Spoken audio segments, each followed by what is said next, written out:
This is a dangerous test that has more risks, very little benefit. And also post-COVID with horrible shedding. Even mild cases of COVID, we're seeing people months later get massive hair loss.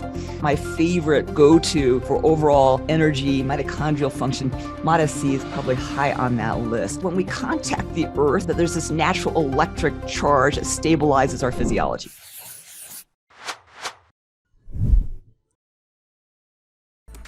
Welcome to our Q&A highlights.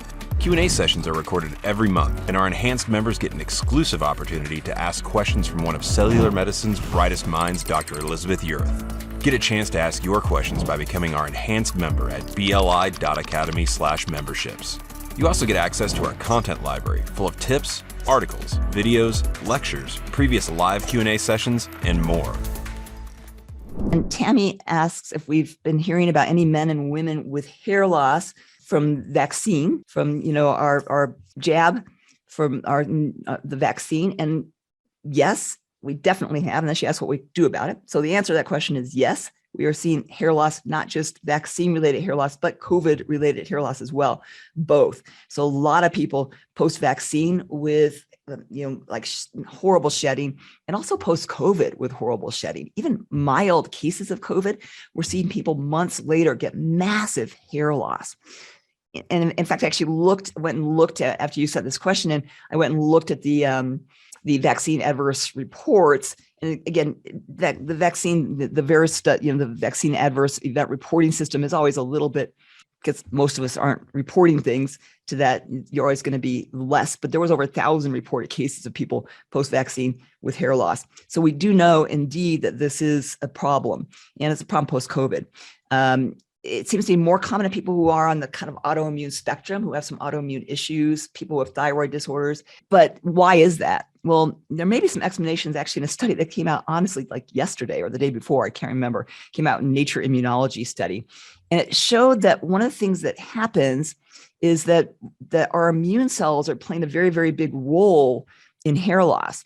And we have these sort of T regulatory cells that are encouraging new hair growth. And when we get this immune reaction, these immune cells block these T regulatory cells, and we don't get, so usually we're shedding hair and we're regrowing hair. So you might get this normal shed of hair that happens to all, that's just cyclically what happens to our hair follicles. And then you don't get the regrowth, because we've suppressed this T regulatory function, because we've upregulated these T immune cells. And it appears that these regulatory T cells, what they're usually producing in response to trying to stimulate hair growth is something called TGF beta. So one of the things that we've been using to encourage hair growth post these vaccine and COVID-related immune responses is using TGF beta. So if these T regulatory cells make TGF beta, and that's what's encouraging hair growth, we can just give TGF beta, and we do that in the form of thymosin beta-4.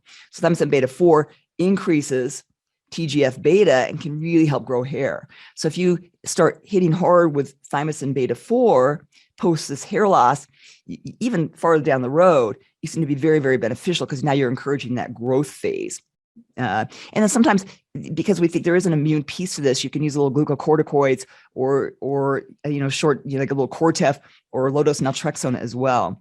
And then topically applied, we can use things like GHK copper, which has an immune modulating effect as well. And you can mix that with things like zinc thymulin. So you can get a compounded formulation of GHK copper and zinc thymulin and apply that topically. But I honestly think that the thymosin beta-4 to increase the TGF beta, especially with this study that just came out, may be the real go-to for these immune-related hair loss that we're seeing. So pretty interesting. And, and it's epidemic. I have to tell you, hair loss is epidemic right now. I think even the people who didn't even know they had COVID, who are getting mild cases, who then are starting to shed hair afterwards. And I do think that the vaccine is creating a similar problem. Mary asked about grounding. So this is a cool question, because I think, especially in my world, lots of times I love peptides and hormones and all these cool supplements, and we forget about some of the simple things, and of course diet and exercise, but some of the simple things that are also out there that may actually have some really significant health benefits. So she asked about grounding, and she said everything she sees and hears about it, it sounds good, but it's all just anecdotal. It's just people saying, oh, this is a really good thing for you. So for those of you who don't know what grounding is, it's also known as earthing. It's really that when we contact the earth, that there's this natural electric charge that stabilizes our physiology. And that is supposed to reduce inflammation and help with pain and stress and improve blood flow and energy and sleep and just generate better well-being.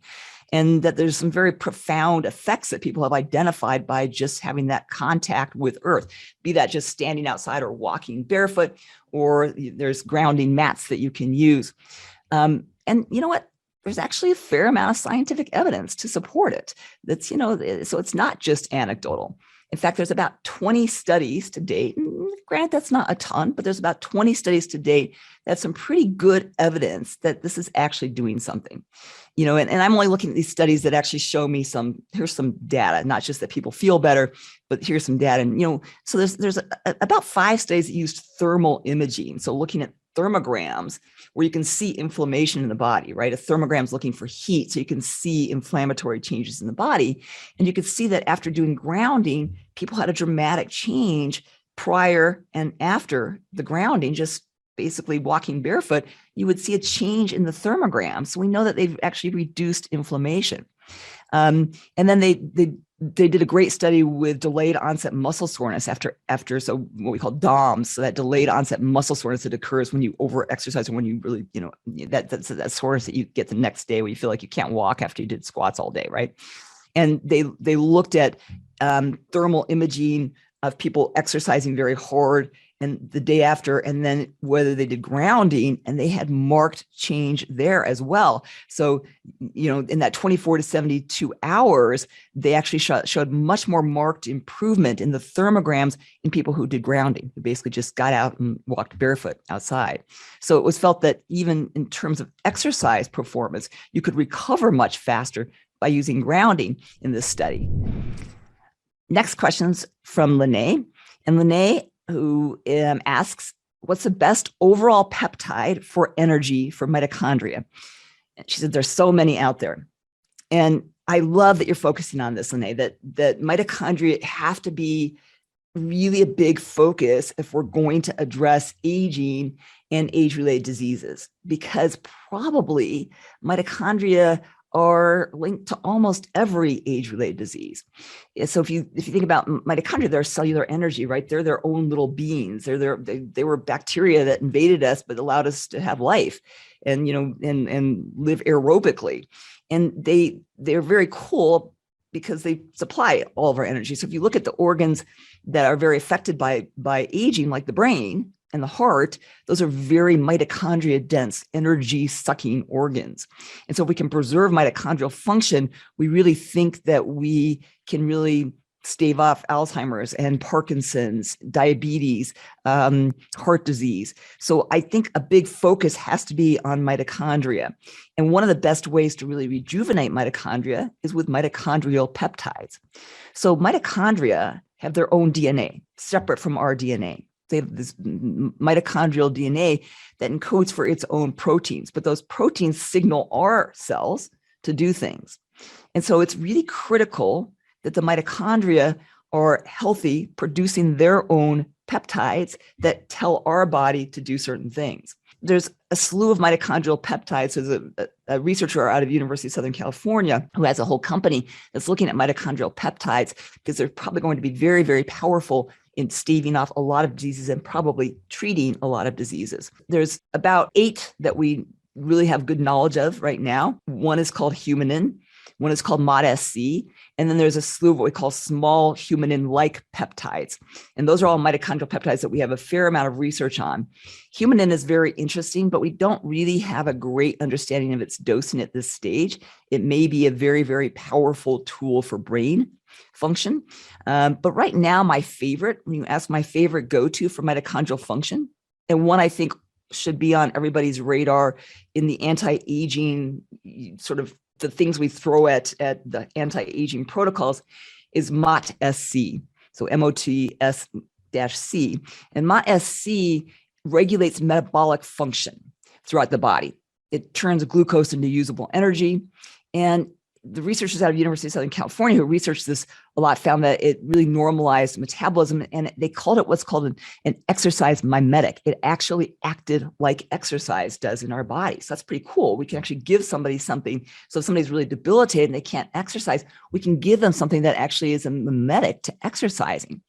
So what they found is that it would fight weight gain, it would normalize metabolism, it helped energy, it promotes flexibility and balance within the mitochondria, improves resistance to injuries, it helps prevent osteoporosis, and controls blood sugar. So it may be a really powerful tool.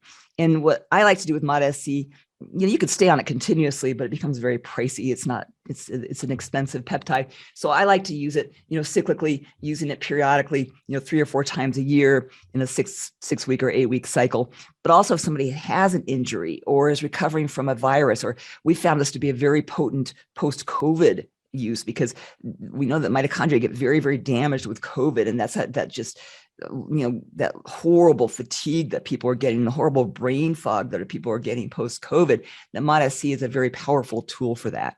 So when you ask about my favorite, go-to for overall energy, mitochondrial function, ModSC is probably high on that list. And again, that's we love working with patients with peptides. And this is one of the ones we'll throw a lot into the mix in just kind of an anti-aging regimen as well. And then Sandy also asks about what's an ultrasound of the carotid glands, and do I think it has value, and when should it be considered? So I'm glad you asked this question, because I think we do a whole lot of tests in medicine that are a bad idea, and this is one of them. So this is one of the unnecessary medical tests that, I see them offered all over the place, like these health fair things, get your carotid ultrasound. And what it's looking for is carotid artery stenosis, which is basically buildup of plaque in the carotid arteries, which is one of the risk factors. The carotid arteries are the big arteries that go to your brain or in your neck here. And when you get carotid artery stenosis, so there's not as much blood going to your brain, you can have an ischemic stroke. Carotid artery stenosis is probably the cause for ischemic stroke in about 10% of people. And its prevalence in the US population of asymptomatic people is about 1%. So it's a really uncommon thing. So if only 1% of people have it, and even if you have it, it's only 10% cause of stroke, it's really rare. It's the consequence of atherosclerosis, hyperlipidemia, diabetes. So treat those things. Know that your lipids are good, right? We talked about that ApoB ratio. Know that you have good blood sugar control, right? So those are the important things to look at. And then, smoking, sleep apnea, sedentary lifestyle, those are all also risk factors for carotid artery stenosis. Fix those things. But there's zero evidence. So basically the what's called the US Preventative Services Task Force did a systematic review of all the benefits and harms of screening for carotid artery stenosis among adults without symptoms. And they assigned it a grade D, meaning there is moderate or high certainty that this service has no benefit and that the harms outweigh the benefit. So this is our own, medical world even, which is all about making money. And yet they're saying this is a dangerous test that has more risks, very little benefit. They found no high quality studies to show reduction in incidence of stroke for those screened with an ultrasound. And they found good evidence that screening conferred, that it basically set people up for invasive surgeries and things like that, that markedly increase their risk of death or having a stroke. So basically, you can get harm from screening because now it's not the screen itself, it's nothing. They do a little ultrasound of the arteries. It's then they say, oh, you've got some stenosis, which probably never would have bothered you. And now they do some big procedure and you have a blood clot. So my advice is stay away from procedures or stay away from tests that are going to potentially set you up for a bunch of diagnostic, rigmarole that your doctor now recommends. But take care of your health. Work with a functional medicine doctor, know what your lipids are, know what your glucose levels are, and know that you're eating right. Those are the things you need to do. George asks what my current personal daily supplement protocol is and my latest thoughts on NMN, which is one of the NAD precursors. NR and NMN are the NAD precursors. And then Dawn kind of asked the same question. She asked what my daily routine is, especially interested in how I'm cycling some things, including alpha ketoglutarate, low dose leucine. So this is really long question. And I'm not going to actually get into my personal supplement regime because I do a lot of stuff that's personal to me, right? I have certain issues that I need to address. And so giving you my regimen probably is not going to be the right regimen for all of you guys. So what I'm going to do instead, because this will be really useful to you guys, is sort of tell you some supplements that I think everybody probably should have sort of on their radar.